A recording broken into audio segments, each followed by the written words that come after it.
Alright guys, welcome back to Genshin Impact 6.1 and third Archon Quest Part 3. Let's do it. Especially the group with the Traveler. Their mission is a risky one. Let's hope it's all going smoothly. If you're worried about them, go see how they're doing. If I know Boss, she's gonna need some time to write up all the details and make sure it's all coherent. I'll stay behind to lend a hand, but feel free to head back and meet up with the others. Right, damn boy.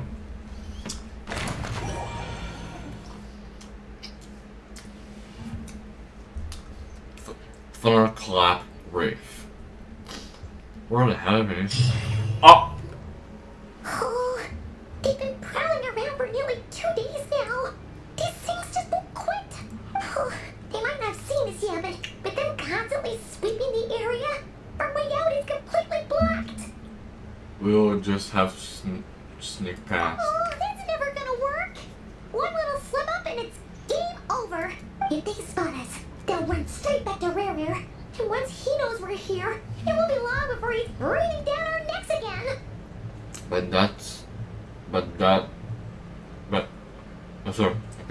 that as it meant, we still have to try. Oh, guess you're right. Alright, time to zip it. Huh?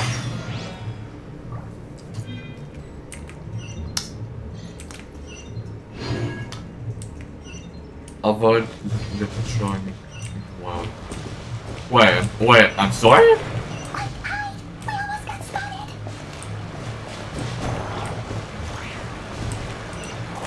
Phew, that was a close call.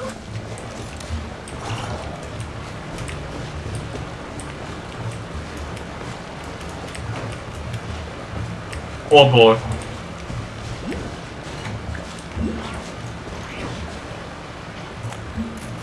How the hell am I supposed to?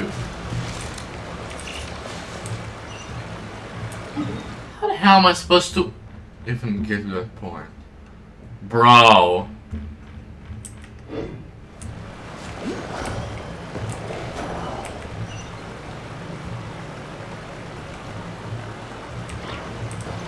Watch out, he's coming this way.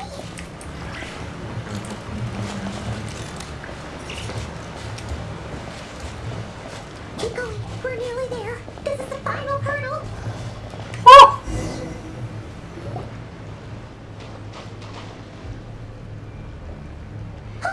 there's no end to these things. Surely there must be another way out. Oh my god!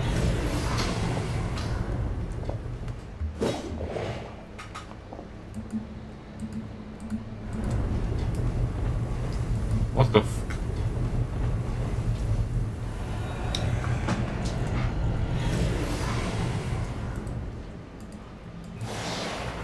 Fire. Fire? Wait, what's that smell? Oh no, there's a fire! What the f- Hello?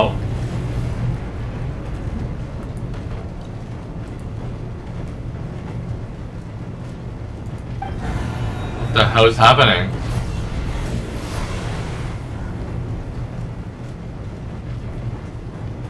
The wild. Oh my god! Let's go, baby! Let's go!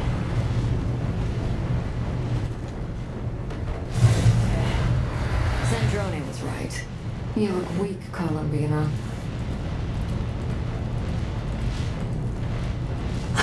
The old you would never have let such lowly creatures bar your way. Word has it that you did something for the Tsaritsa, and that's why you've lost most of your power. Freedom comes at a heavy price, doesn't it? It's Arlecchino! You came! Hello again, Columbina. And greetings, guests of the House of the Heart. It's been a while, Arlecchino. God damn, boy! What the f- Bro, come on!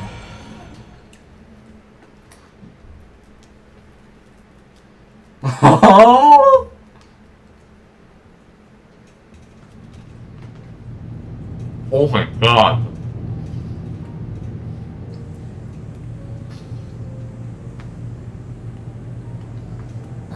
Stupid right here, stupid Solnari. Whatever. I've got all the data I need. Next time we meet, you're finished. He sure doesn't pull his punches. Excuse me, do you need a hand? You can do me a favor by staying out of my way. Can't you see I'm busy? Wait a minute. I recognize that voice. Hello, Miss Sandrone. Father sent us over to help. What the fu- Wait, what? Wait, what? How considerate of her. Hey, Fremine, get over here and help me fix this. Lenny, you do your thing. Just keep your sister away from my machines. Nearly every machine that cat girl touches ends up going haywire. Go put her on cleaning duty or something.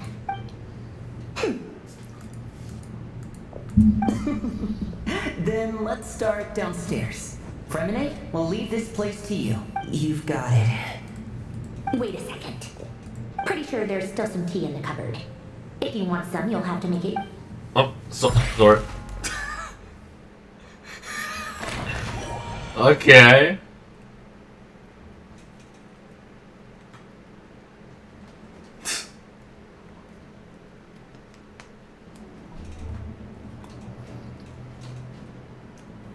It's a relief to see you all made it back in one piece. Huh? Feels like there's quite a few people missing. Where's Flint's and the others? I returned ahead of them. Flint is helping Ino and Nefa to set up the decoys and buy us some time. As for Miss Nefer... Boss is still wrapping things up on her end. She sent us back to fill you all in on the top secret intel we've been gathering. I see. Then let's get right into it. But first, who do we have here? You brought someone else in to help? Greetings. I was invited here to help as a longtime Tea Party companion of Columbina's. You may call me Arlecchino. Surely it can't be. Those eyes. Oh, where have I seen them before? Wait, of course. In those memories we just saw. The only Arlecchino I know is the fourth of the Fatui Harbingers. Sweeter, you share a pretty uncommon name. Or you're more than just a Tea Party buddy. You are well informed, Grandmaster. A man from Mondstadt living all the way out here in Nodcry, and yet the people and affairs of Snezhnaya seem to hold a special place in your heart. Oh, the feeling's mutual. Sounds like you know all about who I am, too. A Fatui Harbinger. The atmosphere in here just got really tense. Guess we can't just start trusting Fatui Harbingers, even at a time like this. I must admit, though, I'm a little curious. Seeing as the moon goddess no longer belongs to the Fatui, what makes you so willing to put your neck on the line here? Nor does Nodcry belong to Mondstadt, Mr. Varka. Yet still, you're fighting for it all the same. Things don't always have to have a tangible payoff. Sometimes, stopping things from spiraling out of control is a higher priority than chasing the spoils of victory. Of course, I can't say there's nothing in it for me at all. But that's between Columbina and myself.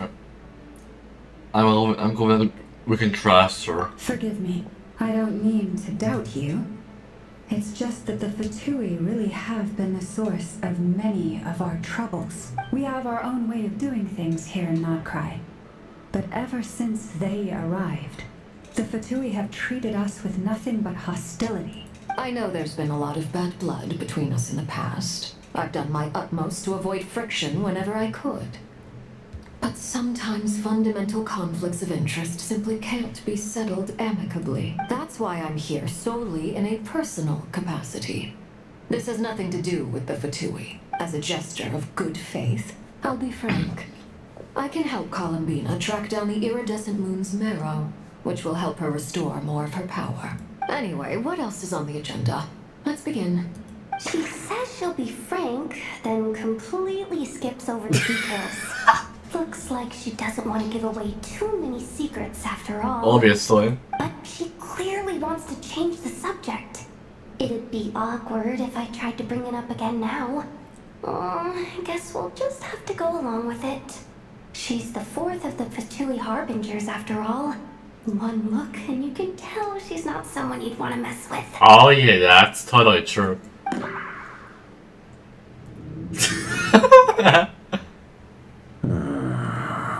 Well, since Miss Arlecchino sounds confident in her ability to handle that, we'll proceed to the next topic. Yehuda, time to share that top secret intel. Alright, listen up everyone. First, we now know that Rerir was originally a Conrian secret agent whose primary mission was to hunt down and assassinate the so-called Dregs of the Crimson Moon. The Dregs of the Crimson Moon? Mm-hmm. In the memories, there was a lot of talk about the Crimson Moon and Eclipse, and a whole bunch of other stuff from the time of Conria. To my knowledge, those were the names of two different Conrian dynasties long, long ago. It is said that the people of Conria worshipped the Crimson Moon, drawing a mysterious power from its reflection. But one day, a coup saw the Crimson Moon eclipsed, hence the name of the new dynasty that replaced it, and how it became the new emblem of Conria. And you know what? And you know what happened when it was eclipsed? Ether. Still, long after the Crimson Moon dynasty had fallen, the last ruler of the Eclipse dynasty, the Vinster King, still coveted the secrets it left behind. So, he sent the Rehir of Solnari to secretly hunt down the Crimson Moon's few remaining followers. In those days, Rerir showed no signs of madness. In fact, he was as normal as any other person. Oh, and he had a fiancé, or at least a would-be fiancé, called Tholindis. Tholindis. What's the matter? Fill out. Just after regaining his body.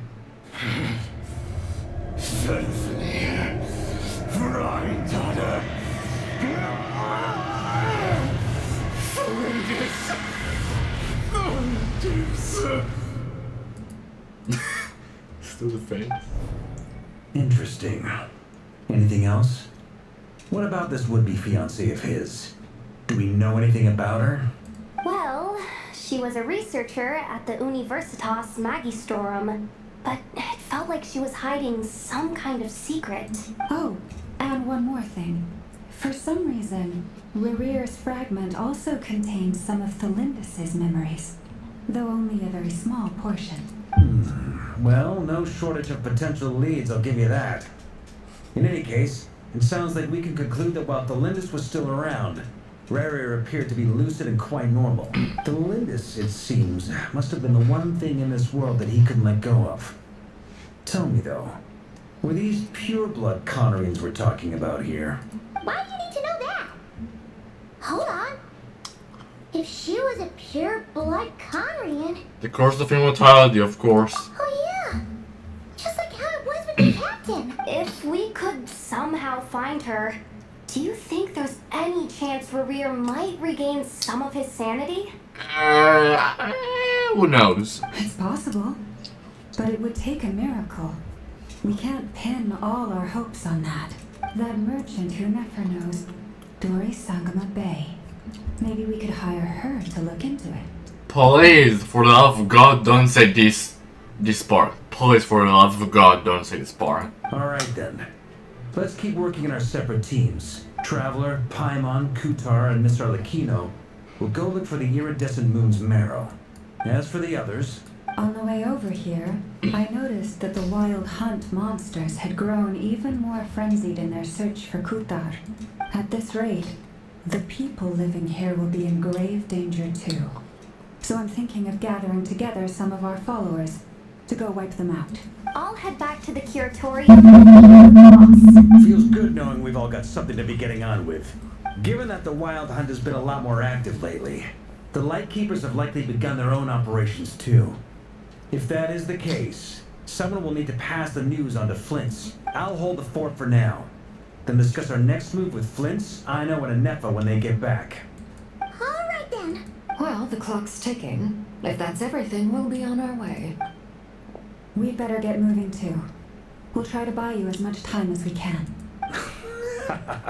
Relax. Just do your thing. Now, I decided to call in some backup since things are getting so hairy. Our reinforcements should be here any minute now. Stay safe, everyone. Dismissed.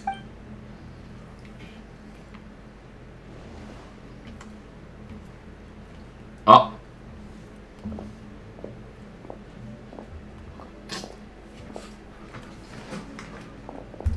Florence. We're back. Oh. Did we get here a little early? Or a little late? A tad late. The others have already set off.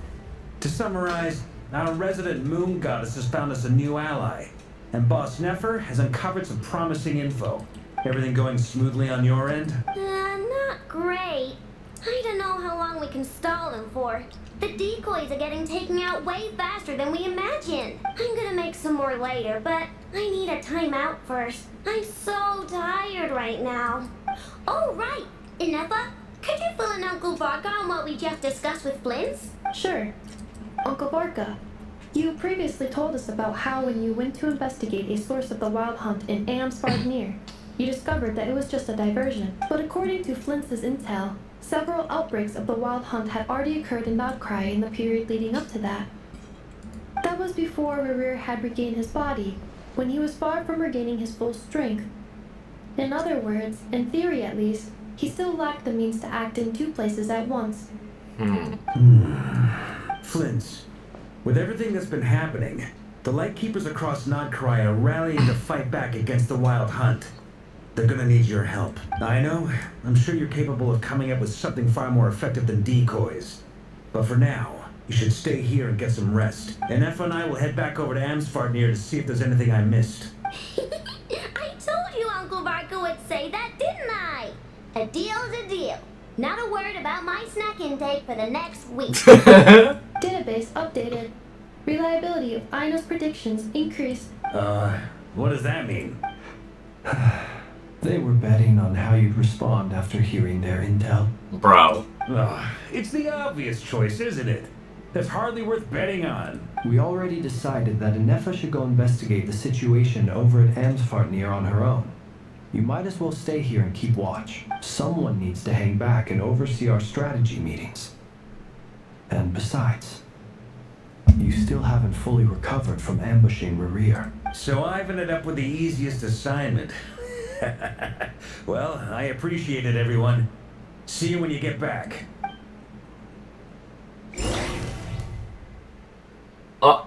Silver Moon Hall. Right. Bro, what the hell is up with this? Here, this will serve as a good spot to cross over. Hold on a second. Since you brought us all this way, would you mind telling us what you got planned? We still haven't got the slightest idea what's going on here.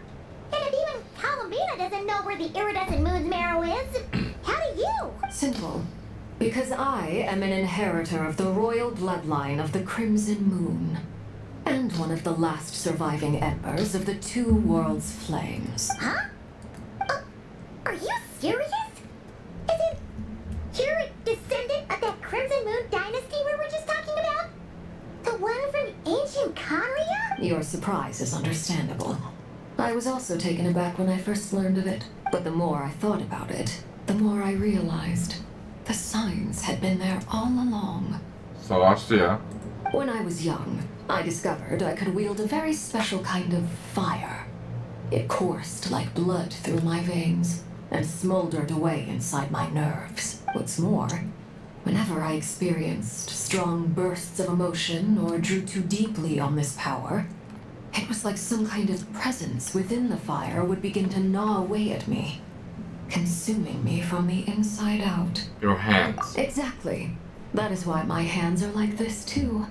At first I saw it only as a curse, but once I became a harbinger, the jester apprised me of the truth. Together with my own investigations over the past few years, there are several things that I have gradually come to understand. For instance, take the so-called Crimson Moon.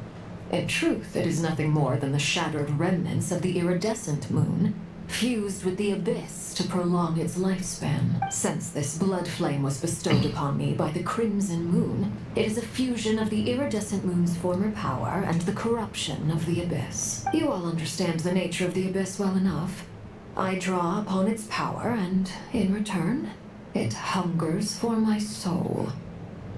This strange blackness is the mark of corruption it has left behind. If I recall correctly, you once told me that if the corruption ever made it to your heart, you'd become a completely different person. Yes, and that's the reason I'm always careful not to push my power too far. It's essentially a never-ending tug of war. I can tell. Whew. Sounds intense. Anyway, the rest of my story can wait. Is there anything else about the Crimson Moon or the Iridescent Moon that you're unclear about? Paimon has a question. So, the Crimson Moon that the Karians used to worship was actually the Iridescent Moon, right? Which was one of the three moon sisters. Does that mean that the Karians were to the Crimson Moon as the Frost Moon Scions are to the Frost Moon? So much of that history has been lost.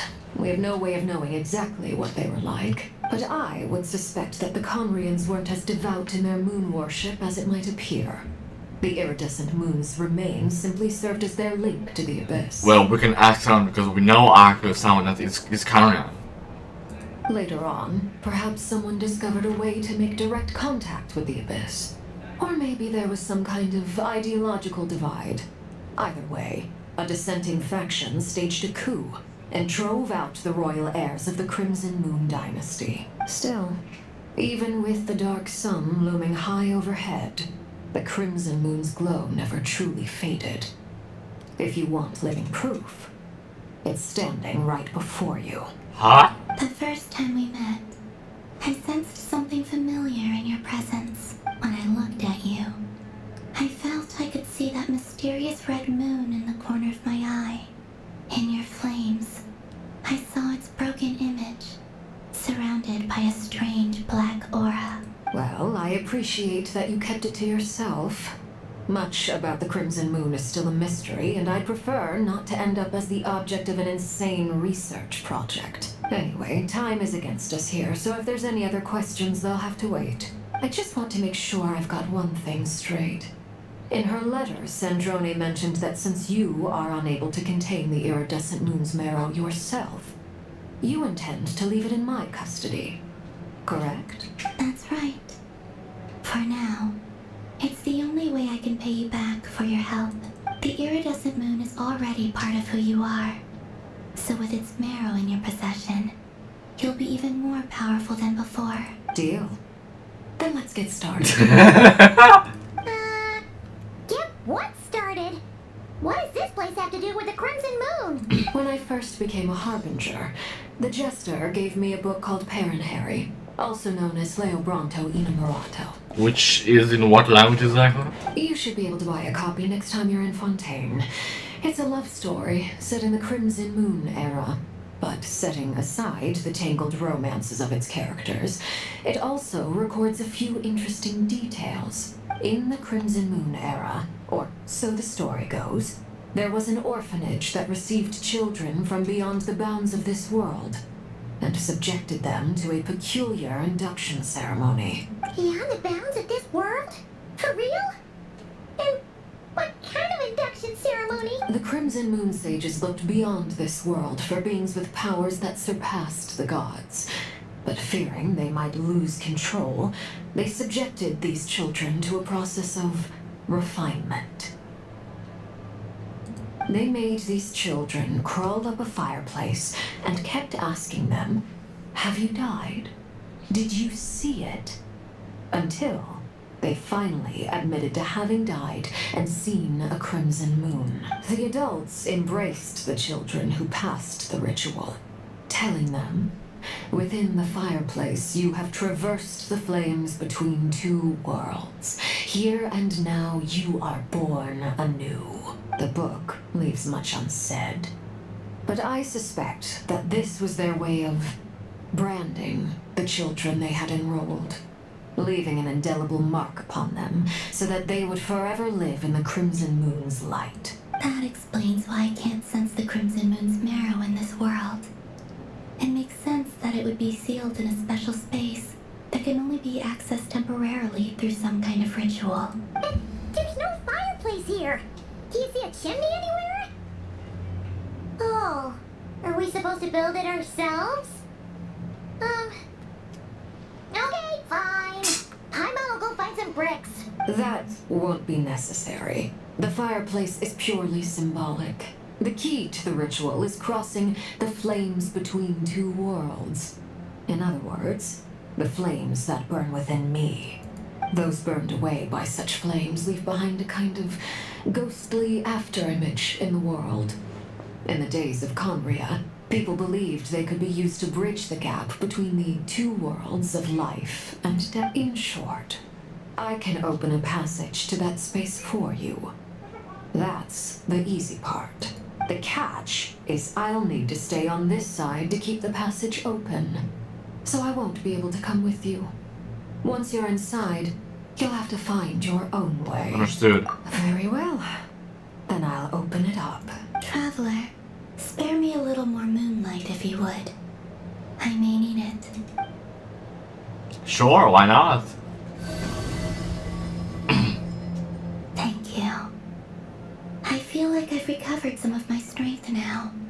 It should be enough to move us across short distances and confront whatever dangers might await. Oh, Mistress of the seven hues of ages past. bro. Great mother of the present. Crimson-clad sovereign of the two realms. By fire severed, by fire renewed. I offer myself now and beseech your descent. What the Hello?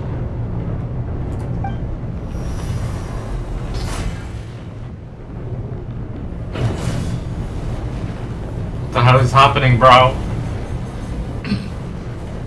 Is that a stairs?